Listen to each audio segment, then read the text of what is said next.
Welcome to the Coach V Show, with expert insights and interviews to help you, me, and we work to be our best and live our best life. Where iron sharpens iron, together we rise. Powered by the Island City Media Group and Dash Radio out of Hollywood, California. And today we are juiced to have the leader of the West Sacramento Police Department and also my brother from another mother, Brother Rob Strange, who is self-proclaimed a son, brother, husband, father, police officer / chief. He's married to the Lindsay Strange and has two daughters, the lovely Haley and Claire. Grew up in Vancouver, Washington, before growing up in Redding, California, where he went to high school. He went to college at the College of Idaho and Boise State in the 208.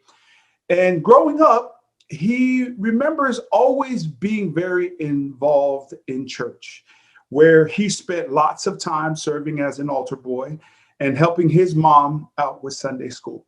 Sports were a very big part of his life, though it was not a big part of his family's life.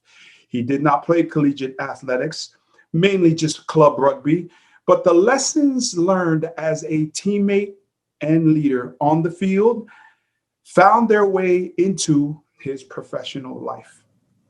He has several years of experience in coaching youth football and has helped initiate several youth-focused programs in the City of West Sacramento, where they utilize sports to teach life lessons and important character traits to become leaders at home and hopefully in their future civic life. Island City, Coach V Show, family and audience, welcome to the show, Brother Rob Strange. Chief, thank you so much for making time to come on the show. Hey, so happy to be here. So happy to get to see you again. Good to see you, Chief. I haven't seen you since you being sworn in, and we have a history of being together over almost half a decade plus and serving the community. In that, remind me and the listening audience, Chief, who is Chief Strange and what is your genesis point? Yeah, so Chief Strange is actually a pretty simple guy. And that's probably some of my message here today is I'm just a simple guy. I was raised in a simple way, middle, lower income family. Dad always had, a hardworking job. And in my later time living at home, my parents owned their own business, but it was a 7-day a week, 365 a day, a day a year operation. So they had to rely on themselves. So I was brought up in a family that worked hard, worked consistently.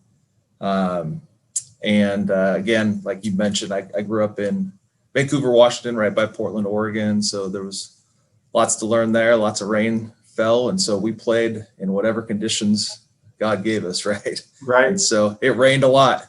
We got dirty a lot.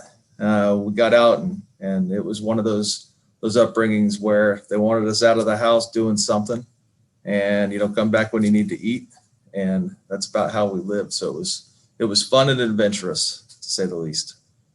Yeah.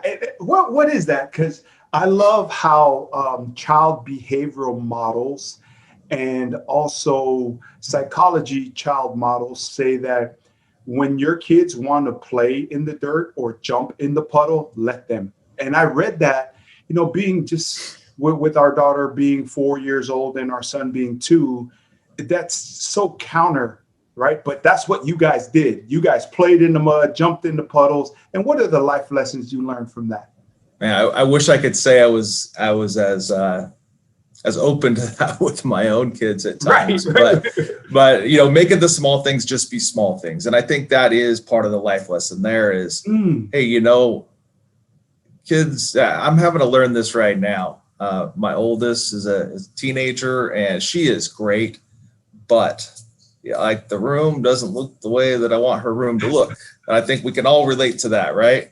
Yes, and, some of the best advice I've been given is just to recognize on balance. I have a great kid. Mm-hmm. She is a great kid, and this is small stuff. And so I think the life lesson, kind of looking back on that, is just let's let's leave small things to be small things, because the more we push energy into those things, we can grow them into monsters. Right. And so, yeah, it's one of those things that I think it does transcend all aspects of life. It's one of those things that I fashioned myself sort of a pragmatic leader, Mm-hmm. in the sense that I tried just to deal with the stuff that I need to deal with and support the people that need to be supported in the way they need to be supported, but just to look at things first in their most simpler form. I love And that. I love yeah, that. I love that. Right. And then because it's small, then you can focus on the things that really matter, the things that are most vital. Right. And so staying in your childhood, so your family wasn't into sports, but you were into sports. Explain that. man, I wanted to do everything. So I remember youngest sports I really recall playing soccer, and all I wanted to do was play football. All I wanted to do for years and years and years, and either couldn't afford it or couldn't do the transportation. And finally, my last year living in Vancouver, I played football. So it would have been my 8th grade year. And I mean, everything that I wanted to be, it was. Right. And I was on a super successful team. We just smashed on people, and it was such a confidence booster. And I had been a kid that wasn't always real confident. So I did a school transition between after 3rd grade and as starting 4th grade. Your chief in West Sacramento, he had the special desk 2nd and 3rd grade right next to the teacher. Right. So I was that kid. I had a little bit of extra energy. I did well, but then there was some other things there. I was definitely, getting plenty of attention from my teachers and administrators at the school. And so my parents transitioned myself and my older brother to a private school. They struggled to make that happen, but they made it happen. But my transition was rough. I felt like I was in a foreign land. I did not know what to do. The change is not something I dealt with well at the time, caused a lot of anxiety for me, going from a bigger classroom with neighbors to like a class of, I don't even know if I had 20 kids in my class. I didn't know a soul. And the interesting thing about that is I still remember this. The principal sat me down one day because I was like getting sick to my stomach all the time. And he sat me down and he said, we're just going to look at what's good and what's bad in your mind. We're just going to do a list, right? Here's the good, here's the bad. And again, this goes back to simple. It just on balance, once I saw it on paper, I realized, okay, things aren't as bad as they seem. And actually, there's a lot of things here that are going to be really cool that it wouldn't have existed before. Right. And so just I had to step away from my own emotions and see things a little bit more clearly with a little bit of perspective. And, by getting out of my own emotions, I was able to do that. So my next transition was a bigger one, leaving Vancouver, going to Redding, California. Right. And starting high school on top of that. And that's where football comes back into play, because that was my first social setting and I felt confident in it. And so I stepped into that stage with confidence. And so I think what it taught me is that, you don't have to be the best to be confident. Mm. You just have to know who you are and what value you can bring. And that's going to be different for different people, but that's the beauty of it, right? Is I'm not you, you're not me. So we have something to offer each other. Oh, that's awesome. And I love the special desk. I love that phrase right there. And then so really, I mean, those are really these unique environments. That's why I love sports, and sports was that for me. Elaborate on that, where you're in a foreign, I mean, you thought you were in a foreign land back at home where you were at home. Now you're in Redding, and then you have to navigate, build new relationships. But here is sports, and sports usually is the conduit that allows us to not only further our self awareness and our self-identity and figuring out what that is, but how it also fits by being accepted by a peer group, right? Right, Chief? How did that talk about that, please, and the life lessons you learned from that for the audience and myself? Yeah, and I think so many in the audience probably can relate that there's a lot of different foreign lands out there that we step into, and where it's uncomfortable, it's disarming, it's a lot of different things that people wouldn't normally just raise their hand and say send me, right? But that's where we find ourselves in life, and that's where I think a lot of the people you've interviewed and a lot of people you work with that are some of the most successful people there, they have learned, and perhaps it was young in athletics for them, that I'm going to jump onto this team where I don't know anyone because I believe I have something to add. And in doing that and coming into that space, you sort of are reading the team to figure out, well, where do they need something, and do I have what fits there? I've both taken jobs where I knew that I had a fit, and I've also looked at other opportunities where I went, you know what, they're strong in the areas I'm strong, and I don't know that I can add as much value there, and that's okay. The confidence to say, good luck, that's not for me, is also really empowering. And so for me, the athletic experience and the transitioning and moving, which is something we did a couple times as a family, actually built that confidence in me, is that I can step into some place that I'm not familiar with anyone and be just fine. And, it may be in, some of the early stages, and I'm going to bring up a memory with you, some of the early stages of our work in the community, trying to support the community's youth and really help them have these experiences. Right. I was introduced to you by somebody who just invited me to come check out a camp. And the next thing I know, it was like, here's a bag, here's a shirt. I need you to be in charge of this drill. And because of the history, it was like, okay, got it. And that's how we met. We met by you saying, okay, you look confident enough, so let's go try it. What the amazing thing is those experiences where it was, hey, I need somebody to step up and go do this. And by doing it, you, I think, saw in me things that I saw in you, which is like, okay, when we're out here and we have a common purpose, and it's a purpose in this case of service to others, it's not hard to get behind. So let's go. Right. And so being able to have that team synergy, whether it be an athletic team, whether it be in doing community work, whether it be in a police department where we have a common mission of really trying to do the best for our community. Like when you can see that energy, when you can see that fit and that drive to make things better, man, it is an attractive thing to be part of. It's magnetic. Absolutely. Absolutely. And in navigating that, that's a great way to put that in terms of the value transaction, right? And the value model is to find where your value is. I love that. That's big time. So then you play ball, you're in Redding, California, and then you decide to go to the 208. How did that happen? And share that experience with the audience. Yeah, that's a great time in my life and a really interesting time. So as I'm ending my high school days, there was one thing, and I can't even tell you what was necessarily driving me, but I wanted to leave California. I didn't know where I wanted to go, but I wanted a different experience. And so when it boiled down to it, I had decided I'm either going to go away to college somewhere or I'm going into the military. And I was blessed with some really, really good friends who had really, really good parents.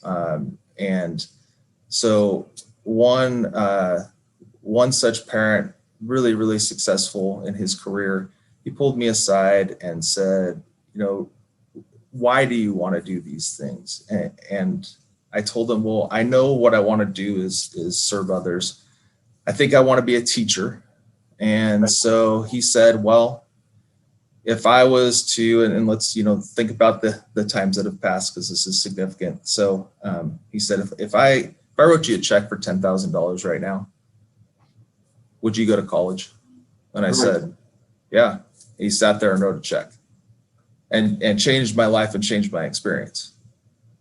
And yeah, so Bill Carlson, if he ever catches this, absolutely changed things for me. So it landed me in Idaho in the 208, which I will tell you was everything I could have asked for and more.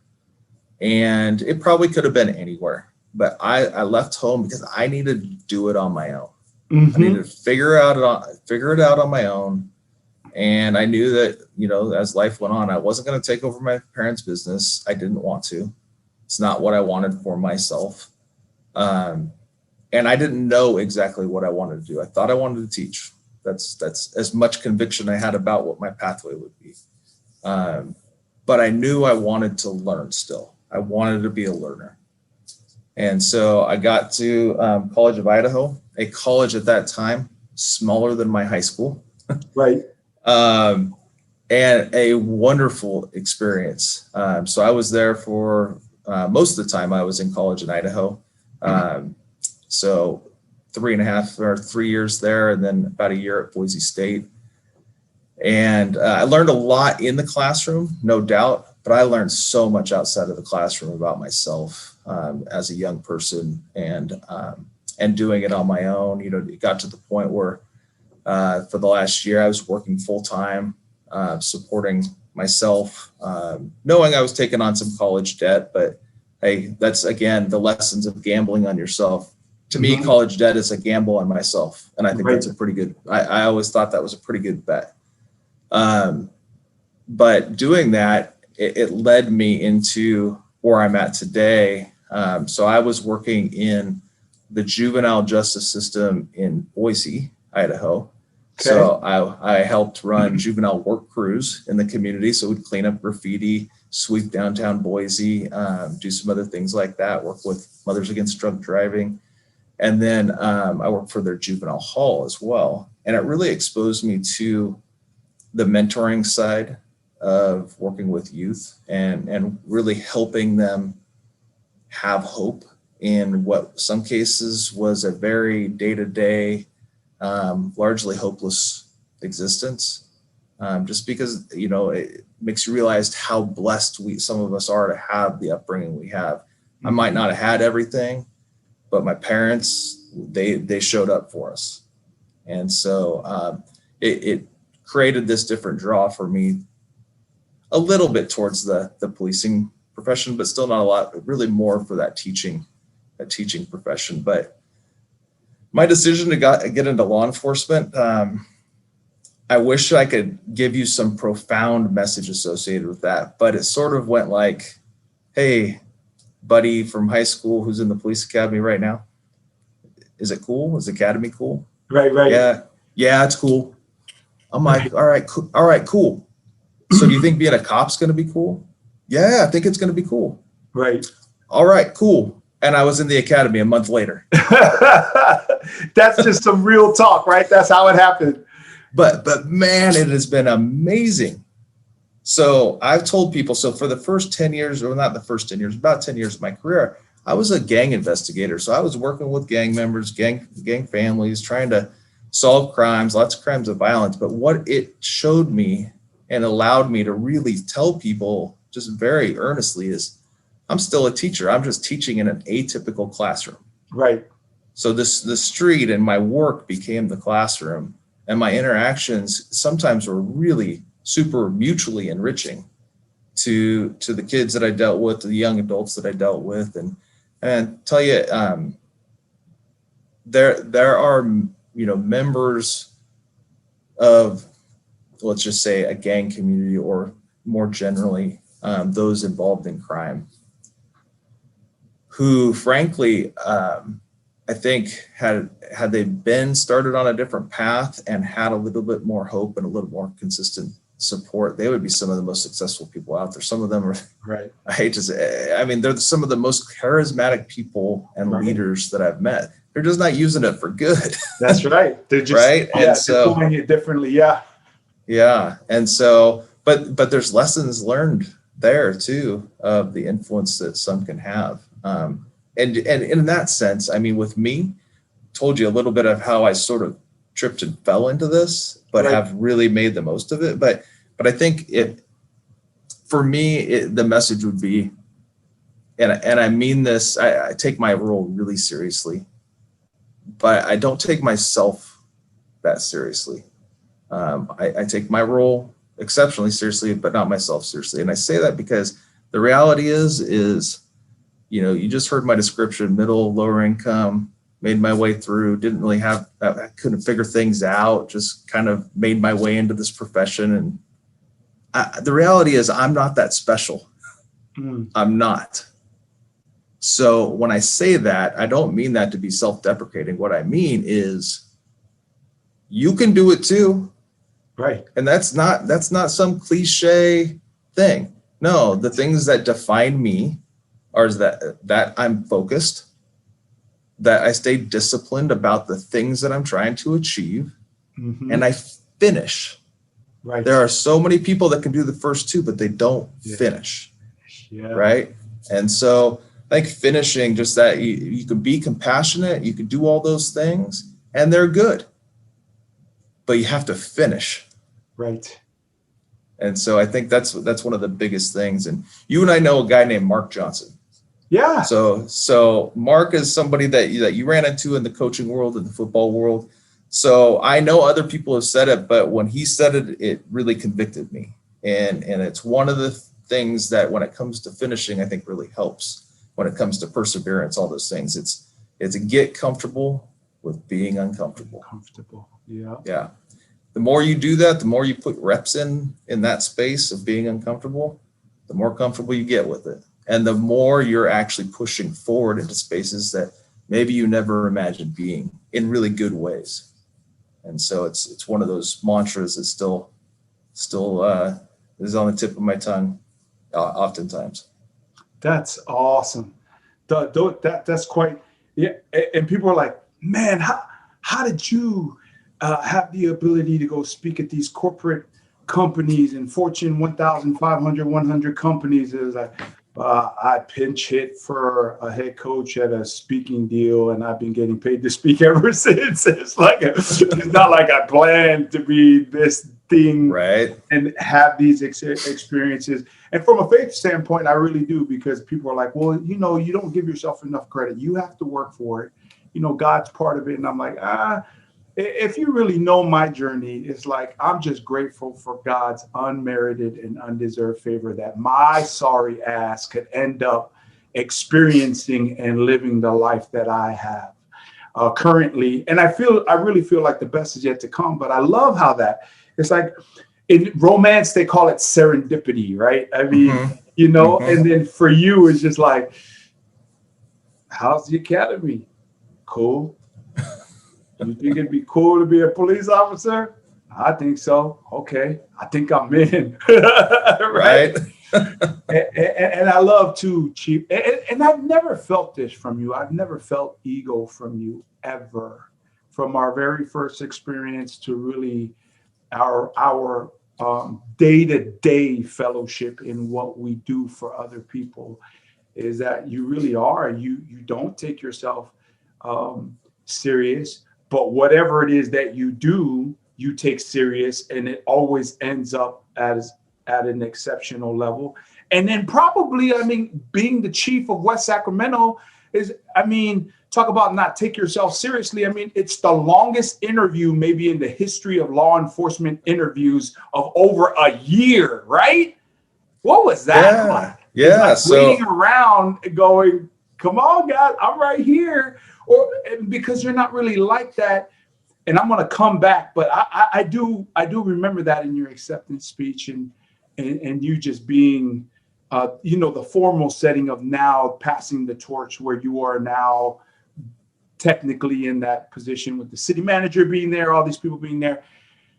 And they were talking about, man, you were holding a position for a long period of time. And then they now made you an offer and you accepted. How did that feel like, Chief?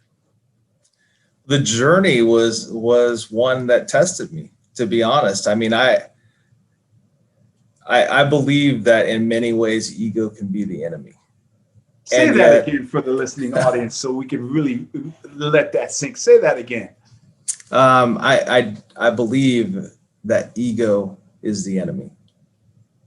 So, I'm stealing other people's words, but I heard it described as ego is where arrogance merges with ignorance. Yeah, real So talk.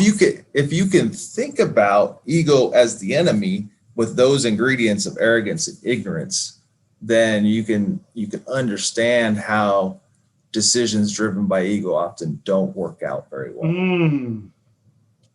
And so it was really easy. So easy for me to let my ego play. So my job interview, as you so well described it, began at the beginning of November 2019 and culminated with me being offered the position of police chief in March of 2021. So about 16 months. And I think everyone understands that 2020, there was a couple little things that happened in 2020 that challenged my role as a police chief. And in that case, I will say this, I got to backtrack. So my boss did a great thing for me. When he asked me to be the interim chief, like I normally do, this is something I'm known for around here, ask a lot of questions. So I asked him, I'm like, well, what are you looking for? Placeholder, or can I take this thing and go? Right. And he said, no, I trust you, take it and go. And that ended up being very, very important because we dealt with the COVID-19 pandemic. We dealt with immense civil unrest that frankly was directed in large part at policing. And so there was a lot that we had to not only do and react to, but also really get deep in how we think about what we do and why we do it. And so 2020, honestly, I looked at it in two different ways. For me, I looked at my role as an interim is, my goodness, between the pandemic and the civil unrest and all the scrutiny on policing, wow, they just put me on the stage. Right. So what do I do with this opportunity to lead in the way I've always wanted other leaders to lead me? Right. And so I could have curled up in a ball and crawled underneath the desk because there was so much to do and so much to confront. But I just thought, what an amazing opportunity. Right. And the other thing that drove me the whole time, and I had to check myself a few different times about this as the interim role kind of went on, was my main focus was leave the West Sacramento Police Department as good and in as good of shape as possible for whoever is blessed to lead it next. Right. I knew that could be me, but I also knew that I owed it to every person that works here to make sure that they are well supported and so that they can support this community well. And so nothing really changed. It was the way I would have done it for myself, is the way I wanted to do it for anyone else to make sure that they could be successful taking over this role. Wow. Right. Because we know in life, leadership, in business, sports, and in relationships, negativity, whining, complaining, and blaming leaves itself available to us 24/7, 365, just to access so quick. I mean, for 16 months. But I often talk about how none of those things I've ever seen amount to anything positive or progressive in terms of my life, leadership, or business. Final thoughts on that, Chief? And other than you nailed it, because anytime I've been around those sort of, corrosive environments, the only thing it does is corrode, right? Things fall apart. In our business, and it's not unique to policing, that cynicism can really get deep roots at times. We see bad things. We deal with lots of trauma. We are called to people's worst days, worst events of their life. And it leaves a mark. It absolutely leaves a mark. And it's easy as a coping mechanism, just to start seeing the world through this really tainted lens. Right. And, but it's super unhealthy. It's incredibly unhealthy. I think that cynicism can lead to really unhealthy and bad rationalization and decision-making at times. And so, for me, there's a big calling in the leadership of policing and law enforcement right now. And one of the, obviously there's a lot of things that we need to do with our communities externally, but I think it starts inside of us. I think it starts with people in positions like mine, making sure that we unabashedly talk about taking care of each other, and not this thing that people have talked about hiding behind some thin blue line. That's not at all what I'm saying. Right. What I'm saying is we need to be able to look at each other and actually say, man, are you okay? Right. Because that takes courage. Like, we have related courage for the decades I've been in this thing to, like, are you willing to run towards gunfire? And that's important too. But the other thing that we haven't done habitually is looked each other in the eyes and said, hey, bro, are you okay? Because that was a bad call.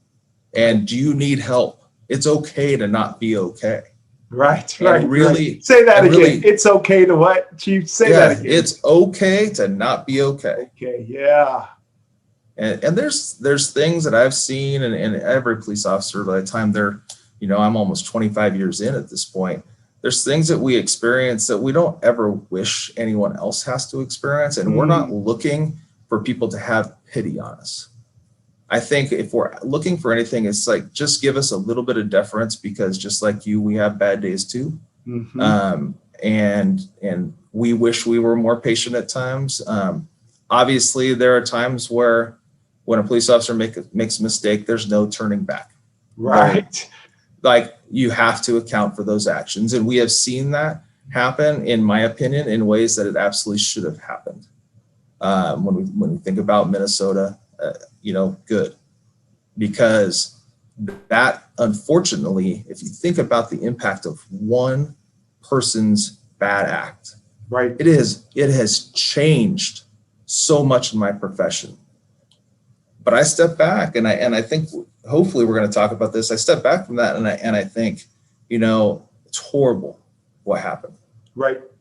And thank goodness it has caused us to really look at ourselves and really think about history and think about how do we actually shape the future, rather than just being, a sail flapping in the breeze. No, right. How do we actually assert ourselves in a way to make our communities better in the future, to make them more just for everyone in our communities as we go forward? Yeah, that's real talk right there. And being that self-reflective and have a consciousness and awareness like that is what I love about you. And we're going to get to that. On a lighter note, though, I do want to get to the main reasons why at least I'm successful, because no one in my adult life has had a bigger impact. I mean, so you had Bill Carlson in your adult life change your life. And what I'm talking about for me is my wife. My parents and my mom and dad are the biggest influence up to me leaving for college and leaving high school. But no one in my adult life has had a bigger impact and influence in terms of everything that I've become than my spouse. And I often talk about, Chief, is do not be casual in your relationships to younger kids in the high school, but especially in the collegiate level. Like, it's game on right now. Every decision determines your destiny, and every one of your choices has consequences, especially in your romantic relationships, more than you think, right? Especially at the heat of the moment. And psychologists often say that lust and love makes us more dumber in the brain than any other time, almost more than drinking alcohol and taking drugs almost, right? Because the brain just functions in a different way. But talk about how you met your spouse. And did you have criteria? Because when I saw my wife and she spoke, I was like, this is the one, right? And then, like, right away, because I'm Tongan and Christian and all that, it's like I wanted to do it the right way. I was like, hey, would you marry me? She goes, I'm not getting married, right? So I got turned down like right away, right? So I would love for you to explain. Oh,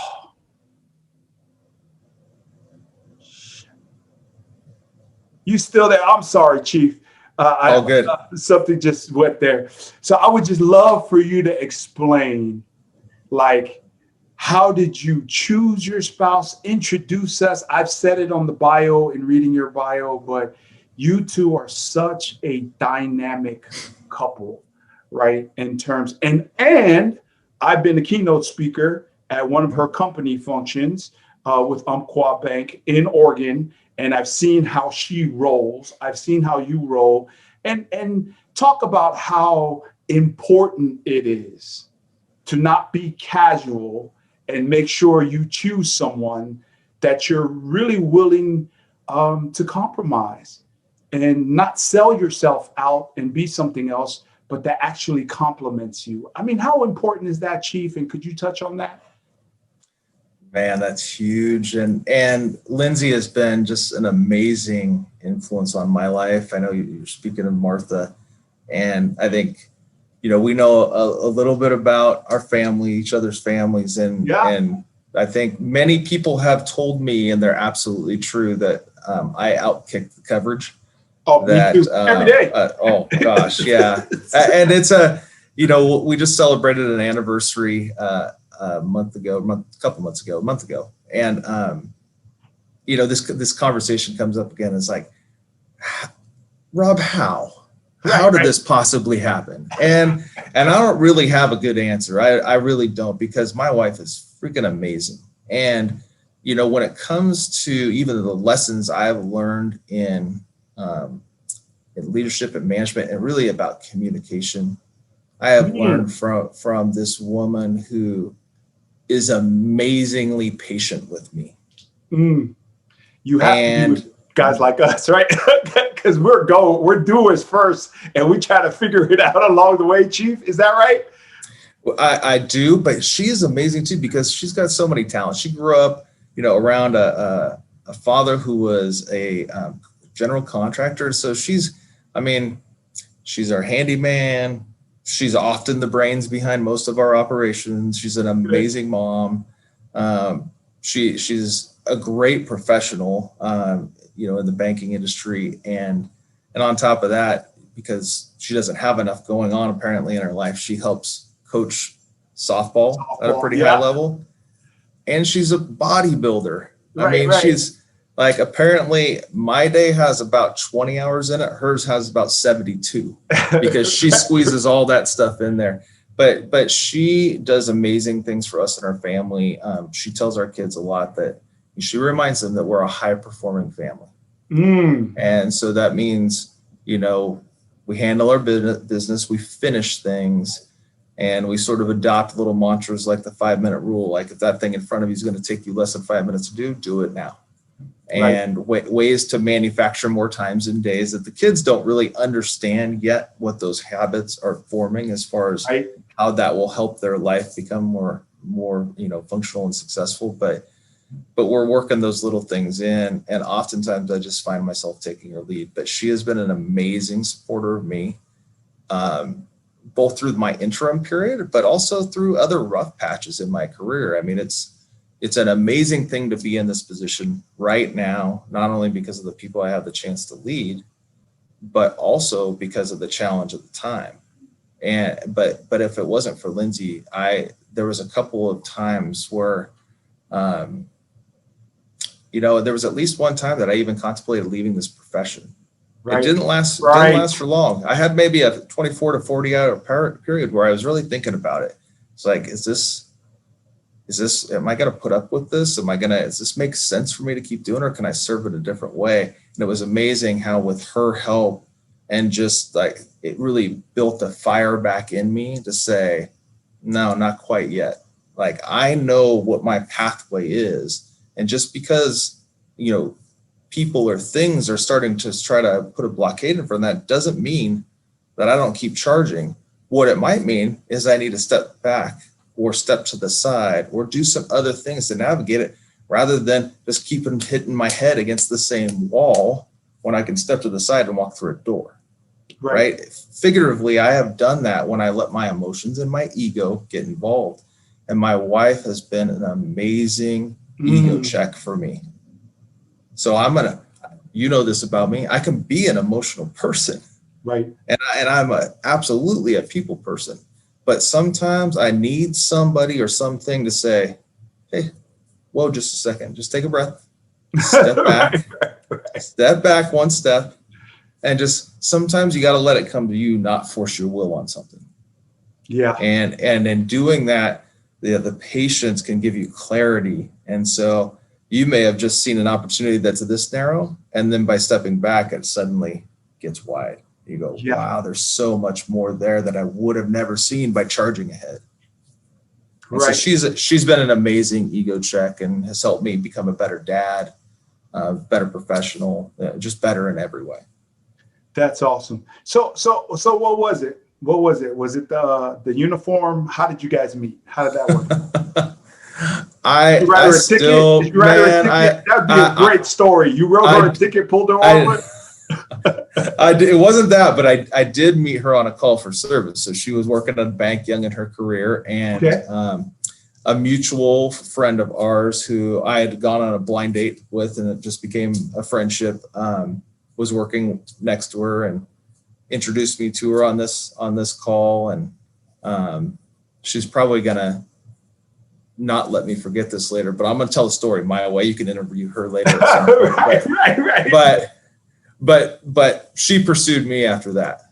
That's right. But in the end, man, I have begged and pleaded at different times just to say, please, please, please don't ever leave. Right. Just like, it's just so good. The relationship is so good. Her love is so good. Her support is so good that it's just, I just know that she's such a huge instrumental part of my life, our kids' lives, our family. It's just everything that we have today has so much to do with her and our faith and just our willingness to be persistent and patient at the same time.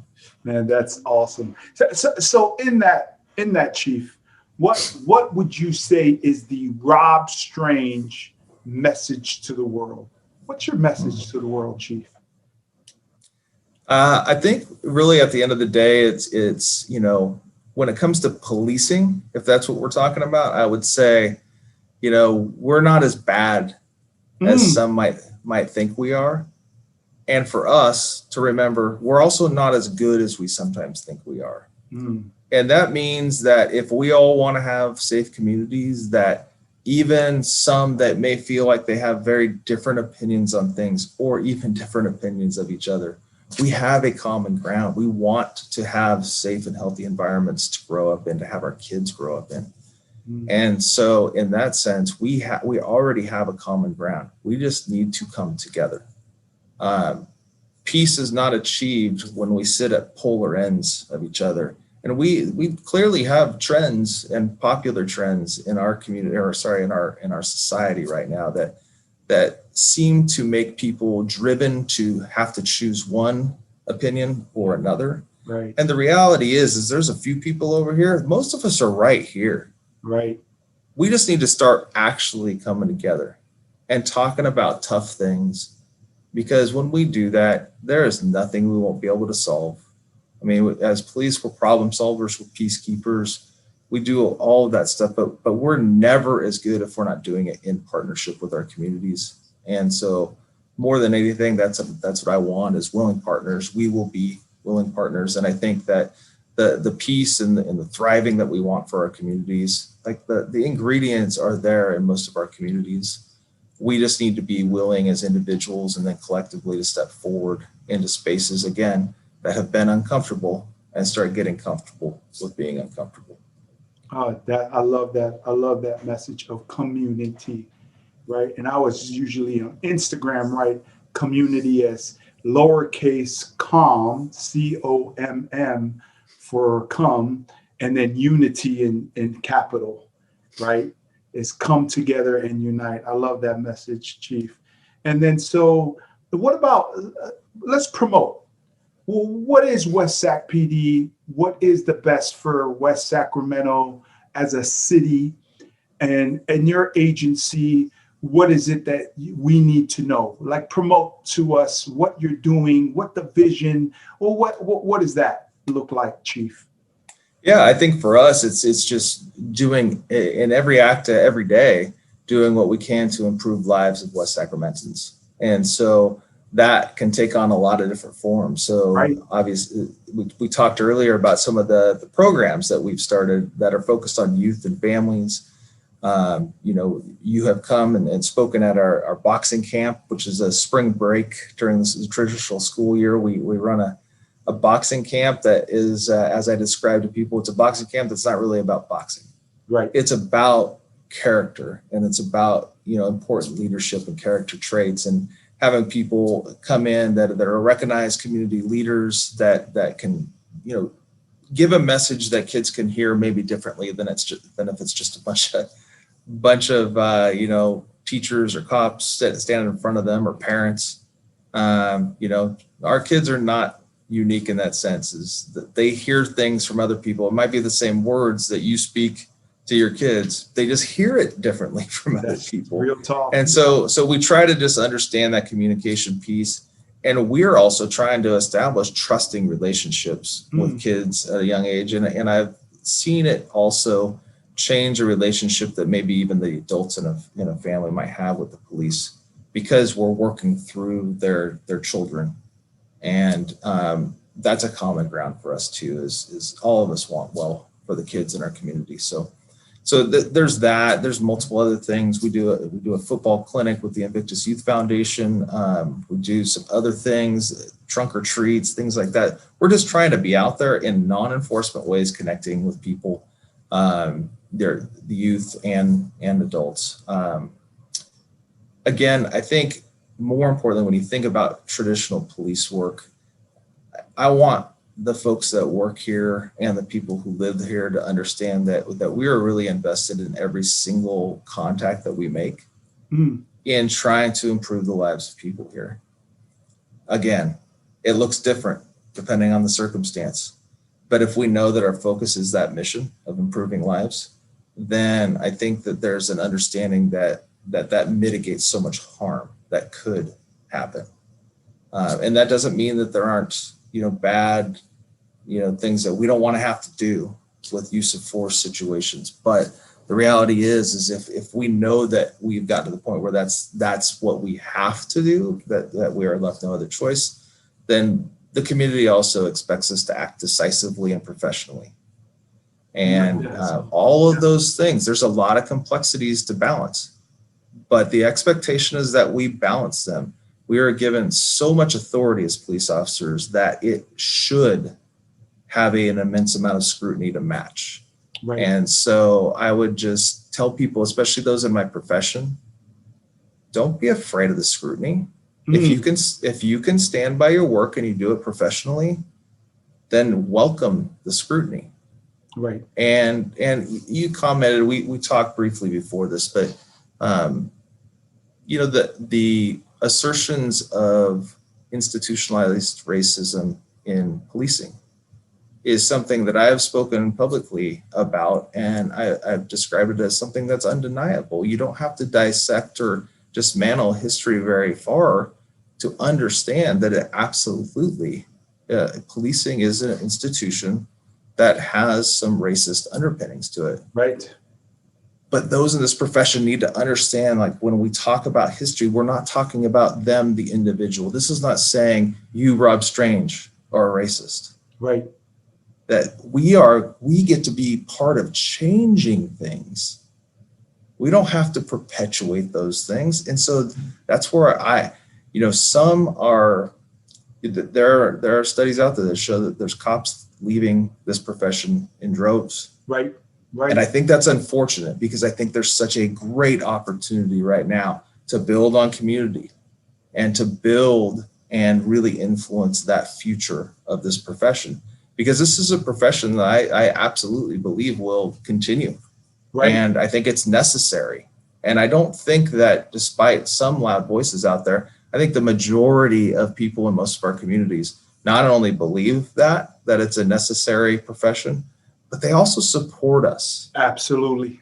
And I think it's so important, but we need to give people information. We need to give them our data. It doesn't belong to the police department. It belongs to the people, right? We understand there's going to be exceptions at times when things are under investigation, but we, I think as a profession, if we took a long, hard look at ourselves, can honestly say, yeah, we should have been doing that a while ago. There's some things that we just didn't move on, that we either were too siloed in our approach to how we tried to help our communities. We just thought we had all the answers, that we didn't interact with and interface with communities in a meaningful, kind of actionable way. But also we need to provide information to them. I think data is a starting point for conversations, and it helps sort of approach things more pragmatically, just dispassionately. So we can kind of scrape the emotion that can interfere sometimes with productive dialogue. When we start with data, it's just numbers, right? It doesn't have any emotion attached to it. And so I think there's a lot of things that we can do that unfortunately for the policing profession, it's new. It shouldn't be new, but it is. So I think there's so many good things that we can do and get moving on and change to create the future that we actually want, not only for my profession, but for our communities. So I actually am, I'm very positive about where things are going. And I know that's not always the common attitude, but you're probably going to have a hard time finding me being anything but optimistic. Amen. I like that. Thank you, Chief, for that and that promotion and your approach and what it is that West Sacramento PD as an agency and approaching spirit and mentality in terms of approaching policing. That just sounds so refreshing to hear it from a perspective that's data driven, but also is accountable for what the history has been, but also positively thinking about what it is the greater opportunity, not just the challenge, but the opportunity it is to make a big time impact in community and policing moving forward. That's just so refreshing to hear. So thank you for that. Oh, and so Taylor, well, what's Taylor doing now? Did she get promoted? Yeah, so you're speaking about Taylor. So she was our key person for organizing outreach activities. That's right. That's right. And I mean, let's be real, because you've met her before. She runs things. Yes, so she does. So I wanted to shout her out. Yeah. So we listen to Taylor because she guides us well. But yeah, in the last year, Taylor is now the division manager of our community outreach and support division. So that's awesome. Congratulations, Taylor. Running a crew of about 10 people now. But she's phenomenal. She's driving us forward in every way. You know, you brought up something, and I wanted to make sure I would be remiss if I didn't say it. Please. So we talked about institutionalized racism, and we talked about policing, but I think the other thing for folks to recognize is when you think about the birth of our nation, policing was one of those things that was born. But so were many other institutions that also have to wrestle with the assertion of institutionalized racism. From, you know, I hear about it with my wife with banking. We hear about it with education. We hear about it in so many different aspects of our world. That let's be careful. If I'm going to challenge people, let's be careful. Let's not just go down one of these rabbit holes and think that we're going to solve racism by attacking one institution. Right. Like we have to understand our history. We just do, because it's also in a way that we can find that common ground. It is to understand, like, I didn't personally contribute to that, but I don't want it to show up ever again. Right. No, that is awesome. That is awesome. And thank you for touching on that the scope of this has been rooted in so much of our history, and that it has been lurking, and it has been still systemically institutionalized in all of our institutions, not just policing, right? That's just some real talk in terms of everything, in terms of an approach. And then, so let's get back to staff and people. And I'm glad you brought that up, because I think, like you said, as the leader and the thinker of higher consciousness and awareness that I believe that you are, I really want people to feel like and know that about you, that you're not just thinking of it as just the police chief. It's like, hey, we got some work to do. And that's why you always talk about how collaboration and community work and efforts and team throughout the government agencies, the DA's office and nonprofits, right? Like that's how this thing can work. Like that V formation that makes us more effective and efficient. It increases our range and ability. And then just like the V formation, it's not one institution or one goose that just takes the most fatigued position. We all have to rotate, right? In a cyclical fashion that allows us to be together in a bigger, more collaborative way that we can make more progress as a community, as a nation, as a state, as counties and city agencies, right? In a bigger group than we can in a smaller group or by ourselves. There's just no way that the amount of uprooting and changing, and I'm not saying that we need to change everything, but we do need to start with a reflection and looking at the data and how it is that we could do things more effectively and efficiently. Final thoughts on that, Chief? No, I think that you highlight the reality that we all as individuals, even as organizations, energy, time, resources, they're finite. Yeah. They're not never ending. And so, for important things to get done, whether it be, project based or massive, the massive confrontation of things like racism. I mean, we have to have the ability to have the energy to stay in this battle, in this work, well beyond the time that frankly you and I will be here. Right. Like we need to be able to set things in motion and in partnership and in collaboration, recognizing that, man, sometimes I'm going to be able to carry the ball, but sometimes I just have to pass the ball off. Yeah, that's right. And that's the only way we can do this thing together and be successful. And by the way, everyone needs to carry the rock from time to time, not only because I think it's their obligation, but they need to have that experience too. They need to have the opportunity, because somebody that's never done it before may teach somebody that has something they never imagined possible. That's right. And there is some great opportunity in the new experience and seeing somebody that's going to do it differently than you did. Right. So thank you, everybody, for tuning in to the Coach V Show. If you just happened to tune in, we're on with the Police Chief of West Sacramento, the agency there in West Sacramento, in the city of West Sacramento. We're talking life, leadership, and business, as well as some of the ways it is that policing has been done and some thoughts. And so we already took care of that, but we're in the hot seat now. We already took care of our first question in the hot seat, is really the state of policing. Chief Strange has already covered that, and I think he did so in such an academic, data, and a spirit approach to how we can be able to come together and collaborate and start to find solutions and remedies together to how we can help with that. But let me say this, Chief Strange, when I say life is struggle, struggle is life, misery is optional, what is your take on that?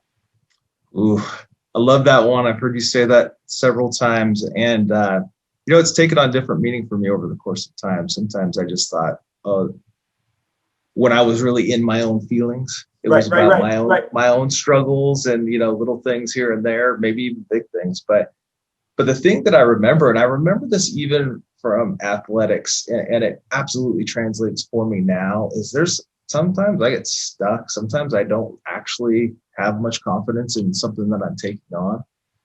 And I am reminded in struggle that adversity is truly a gift.